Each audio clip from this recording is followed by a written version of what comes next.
శ్రీమాత్రే నమ. జయ గురు దత్తాత్రేయ నమ.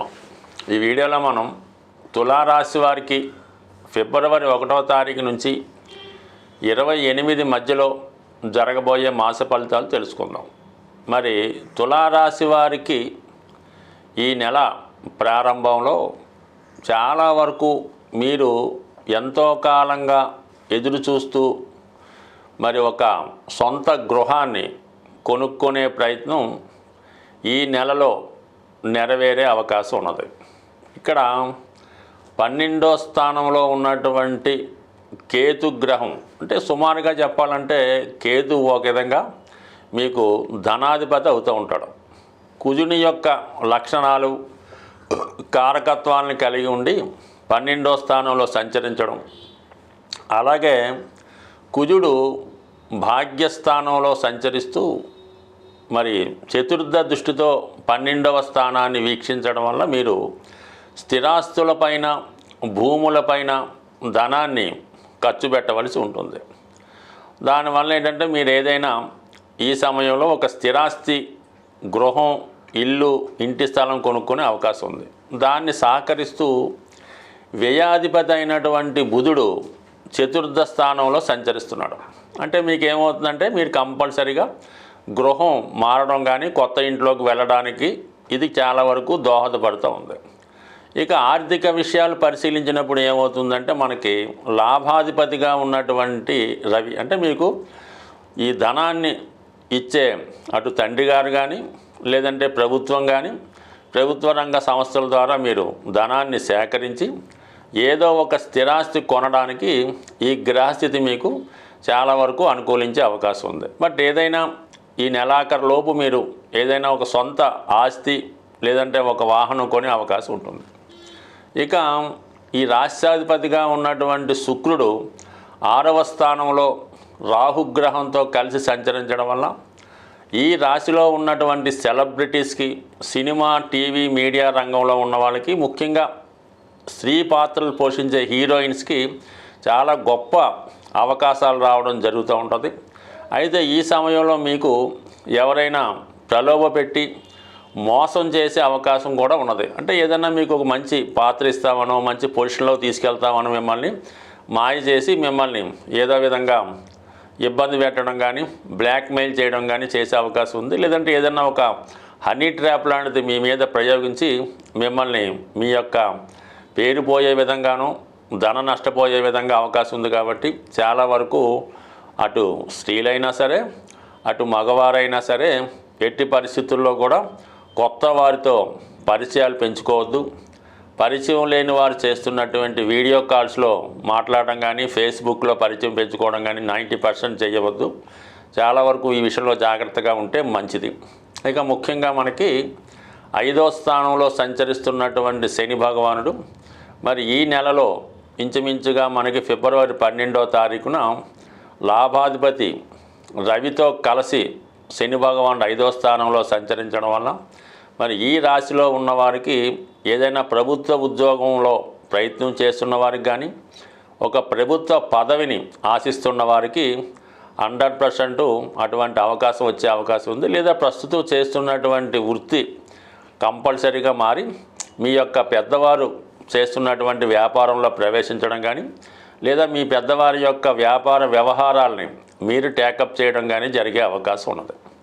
లేదా మరి కొంతమందికి వారి యొక్క తండ్రి గారో తాతగారో వారసత్వంగా మీకు ఒక రాజకీయ పదవైనా ఒక ఎండోమెంట్ సంబంధించిందైనా ఈ ప్రభుత్వ ఉద్యోగం లాంటిదైనా మీకు వారసత్వంగా రావాల్సి ఉంటే మరి ఈ సమయంలో ప్రయత్నం చేయడం వల్ల మీకు ఈ ఫిబ్రవరి నెల ఇంచుమించుగా 12వ తారీఖు తర్వాత అటువంటి పదవి అవకాశం రావడం జరుగుతూ ఉంది. ఇక బుధుడు కూడా అదే స్థానంలో చేరి ఒక విధంగా బుధాదిత్య యోగం ఏర్పడడం, శని భగవానుడితో కలిసి ఉండడం వల్ల ఒక మంచి రాజయోగం అలాగే ఒక కర్మయోగం ఏర్పడడం వల్ల జాతకుడికి అతనిలో ఉన్నటువంటి టాలెంట్కి అతను ఏ రంగంలో అయినా ఉండొచ్చు, ఆ రంగానికి సంబంధించినటువంటి దానిలో ఎక్కువ గుర్తింపు వచ్చి కొత్త అవకాశాలు రావడం జరుగుతూ ఉంటుంది. అంటే గతంలో అతను పొందినటువంటి జీతమైనా వేతనమైనా రెమ్యునేషన్ అయినా రెట్టింపు లాభం పొందే అవకాశం ఉంది. అలాగే అనూహ్యంగా మీ యొక్క నేమ్ అండ్ ఫేమ్ పెరగడం వల్ల మరి చాలామంది మీ చుట్టూ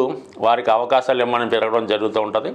మీ యొక్క పేరు కూడా పెరిగే అవకాశం ఉంది. ఇక్కడ మరి వ్యయ స్థానంలో ఉన్నటువంటి కేతు గ్రహం కూడా మరి ఈ సమయంలో కొంతమంది మిమ్మల్ని అనవసరంగా పొగుడుతూ మీ మీద ఆధారపడుతూ మిమ్మల్ని పక్కదారి పట్టించే విధంగా వారు ప్రయత్నం చేస్తూ ఉంటారు. కాబట్టి ఈ సమయంలో వచ్చినటువంటి అవకాశాలను మీకు మీరే జాగ్రత్తగా విశ్లేషించుకొని ఏ ప్రయత్నం చేస్తే ఏ అవకాశంలో మనం ప్రవేశిస్తే బాగుంటుంది అన్నది మీరే నిర్ణయించుకొని ముందుకు వెళ్ళడం మంచిది తప్ప ఇతరుల సలహాలు విని మీరు తొందరగా పదవి మారడం కానీ కొత్త వాటిలో అగ్రిమెంట్ చేయడం కానీ చేయడం వల్ల మరి నష్టపోయే సూచనలు కూడా కనబడుతుంటాయి. కాబట్టి ఏదైనా అటు కొత్త అవకాశాలైనా అటు షేర్ మార్కెట్ అయినా ఏదైనా ఒక పోటీ అయినా సరే మీ నిర్ణయమే ఫైనల్గా తీసుకొని మారడం మంచిది.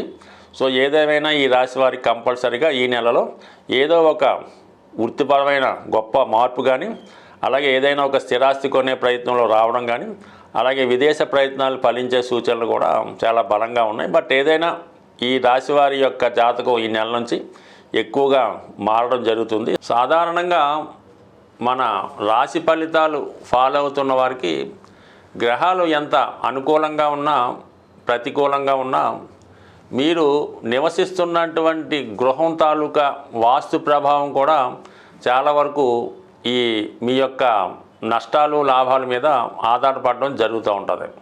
సుమారుగా మీ గృహంలో వివాహ ప్రయత్నాలు వాయిదా పడుతున్నాయి, ఎంత ప్రయత్నం చేసినా వివాహం జరగడం లేదనుకున్నప్పుడు మీ గృహంలో వాయువ్య భాగంలో దోషం ఉందేమో గమనించండి. ఆ దోషం సరి చేసుకోవడం వల్ల మరి వివాహాలు తొందరగా జరుగుతాయి. ఇక మీ కుటుంబంలో పిల్లలకి ఉద్యోగాలు రావడం లేదు, వాళ్ళు ఊరిక ఖాళీగా కాలక్షేపం చేస్తున్నారు అనుకున్నప్పుడు ఖచ్చితంగా మీకు ఈశాన్య భాగంలో దోషం ఉండడం జరుగుతూ ఉంటుంది. మరి ఈశాన్య భాగంలో దోషాన్ని సరి చేసుకోవడం వల్ల మీ యొక్క ముఖ్యంగా మగపిల్లలకి ఉద్యోగ ప్రయత్నాలు ఫలించే అవకాశాలు ఉన్నాయి.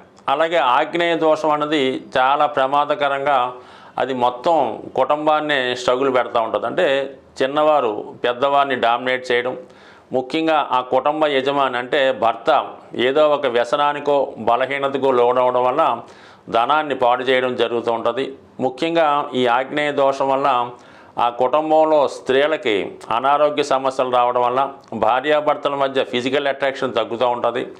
దాన్ని ఆసరాగా తీసుకొని భర్త వేరే కారణాలతో వేరే ప్రయత్నాల ద్వారా తన అవసరాలు తీర్చుకోవడం జరుగుతూ ఉంటుంది.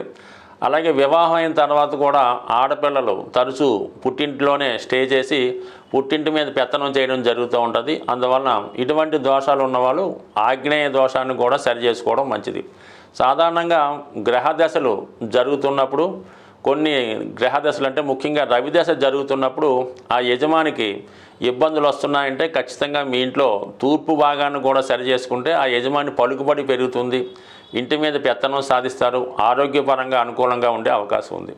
అదే శుక్ర మహాదశ జరుగుతున్నప్పుడు స్త్రీలకి అనారోగ్య సమస్యలు, ఎక్కువ ధనం ఖర్చు అవ్వడం, లగ్జరీగా ఇన్ఫ్లుయెన్స్ అవ్వడం ఇవన్నీ జరుగుతున్నప్పుడు మరి ఆగ్నేయ భాగాన్ని సరి చేసుకుంటే శుక్రదశ యోగించే అవకాశం ఉంది. బట్ ఏదైనా కేవలం మన గోచారాన్ని పట్టుకొని దాని మీదే కాకుండా మనకి జరిగే దశలు అలాగే మనం నివసిస్తున్నటువంటి గృహం మనకు ఉన్నటువంటి ఇతర స్థిరాస్తుల యొక్క ప్రభావం కూడా మానవుడి యొక్క జీవితం మీద పడుతూ ఉంటుంది. కాబట్టి ఏదైనా ఒక సమస్య దీర్ఘకాలికంగా ప్రయత్నం చేసినా ఎంత ప్రయత్నం చేసినా సక్సెస్ అవ్వటం లేనప్పుడు అటు జాతకాన్ని అటు గోచారాన్నితో పాటు మనం నివసిస్తున్నటువంటి గృహాన్ని కూడా సరి చేసుకోవడం వల్ల ఖచ్చితంగా మీ యొక్క సమస్యలు పరిష్కారం అయ్యే అవకాశం ఉంటుంది. స్వస్తి.